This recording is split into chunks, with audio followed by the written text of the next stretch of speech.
Hi friends, welcome to my channel. இன்னைக்கு mutton keema எப்படி பண்றதுன்னு காட்டுறேன்.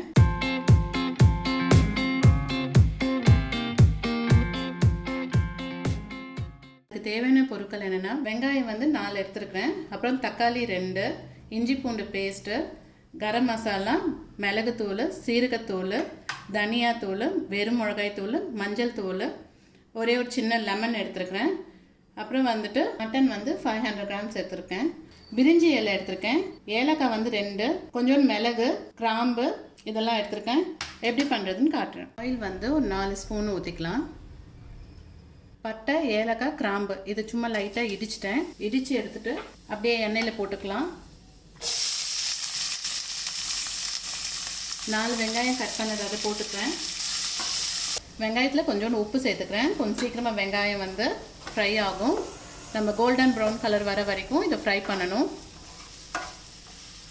இஞ்சி பூண்டு பேஸ்ட்டு நான் 1 ஸ்பூன் போட்டுக்கிறேன். இந்த இஞ்சி பூண்டு பேஸ்ட்டு வாசனை போகிற வரைக்கும் நல்லா ஃப்ரை பண்ணிக்கலாம். நெக்ஸ்ட்டு பச்சை மிளகாய் போட்டுக்கலாம். இப்போ தக்காளி சேர்த்துக்கிறேன். வெங்காயம் நல்லாவே ஃப்ரை ஆயாச்சு. இப்போ தக்காளி நான் வந்து சேர்த்துருக்குறேன். இதில் மஞ்சள்தூள் வந்துட்டு 1/2 ஸ்பூன் போட்டுக்கிறேன். சீரகத்தூள் வந்து ஒரு 1/2 ஸ்பூன் போட்டுக்கிறேன். தனியா தூள் வந்து 1 ஸ்பூன் போட்டுக்கிறேன். வெறும் மிளகாய் தூள் வந்து 1/2 ஸ்பூன் சேர்த்துக்கிறேன். ஆல்ரெடி வந்து வெங்காயம் வந்து கோல்டன் ப்ரௌன் கலர் வரணும்னு சொல்லிட்டு நான் கொஞ்சோண்டு உப்பு ஆட் பண்ணியிருக்கிறேன். ஸோ நம்ம கடைசியில் பார்த்துக்கலாம் உப்பு ஆட் பண்ணுறதை, எவ்வளோ டேஸ்ட்டுக்கு உப்பு சேர்த்துக்கணுமோ அப்போ சேர்த்துக்கலாம். மட்டன் வந்துட்டு 500 கிராம்ஸ் வாங்கியிருக்கேன் கீமாக்கு. ஸோ அதுவும் இதில் ஆட் பண்ணிக்கிறேன். நல்லாவே இது கலரி விட்டுக்கோங்க. ஹை ஃப்ளேமில் வந்துட்டு ஒரு 5 to 10 மினிட்ஸ் வந்து நல்லா ஃப்ரை பண்ணிவிடுங்க. இது அப்படியே இந்த தண்ணி இதெல்லாம் இருக்கு இல்லையா, கொஞ்சமாக வற்றி வரணும். அது வரைக்கும் ஒரு ஹை ஃப்ளேமில் ஃப்ரை பண்ணுங்கள். ஒரு 5 மினிட்ஸ் வந்து நான் மூடி வைக்கிறேன். பார்த்திங்கன்னா நல்லா மட்டனை விட்டு எண்ணெய்லாம் தனித்தனியாக வந்துருச்சு. இந்த டைமில் வந்து நம்ம தண்ணி வந்து ஆட் பண்ணிக்கலாம். 150 ml தண்ணி நான் இதில் ஆட் பண்ணிக்கிறேன். நம்ம 30 to 35 மினிட்ஸ் வந்துட்டு லோ ஃப்ளேமில் வச்சுட்டு காட்டுறேன் எப்படி பண்ணணும்னுட்டு. நம்ம பண்ணணுன்னா நீங்கள் இதே மாதிரி குக்கரில் வச்சுட்டு பண்ணுங்கள். ஓகேங்க, எடுத்து பார்க்கலாம். நல்லாவே மட்டன் வெந்துருச்சு. இந்த டைமில் நான் கரம் மசாலாவும் மிளகு தூளும் நான் இதில் ஆட் பண்ணிக்கிறேன். ரெண்டுமே 1/2 ஸ்பூனு. இன்னும் கொஞ்சம் நான் ஒரு 1/2 ஸ்பூன் சேர்த்துக்கிறேன். நீங்கள் பாருங்கள், டேஸ்ட் பொறுத்து நீங்களும் உப்பு சேர்த்துக்கோங்க.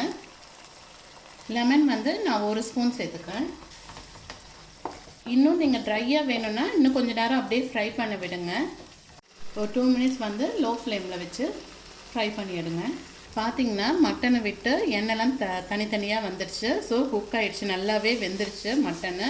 ஸோ இந்த டைமில் கடைசியில் வந்துட்டு கொஞ்சோண்டு கொத்தமல்லியும் கருவேப்பிலையும் நான் இதில் ஆட் பண்ணிக்கிறேன். ஓகேங்க, பிளேட்டில் வச்சுட்டு காட்டுறேன்.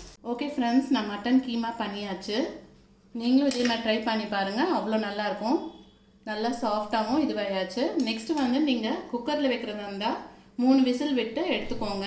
பேனில் பண்ணுறதா இருந்தால் ஒரு 30 to 35 மினிட்ஸ் வந்துட்டு லோ ஃப்ளேமில் வச்சு எடுங்க. நீங்களும் இதே மாதிரி ட்ரை பண்ணி பாருங்கள். தேங்க்ஸ் ஃபார் வாட்சிங்.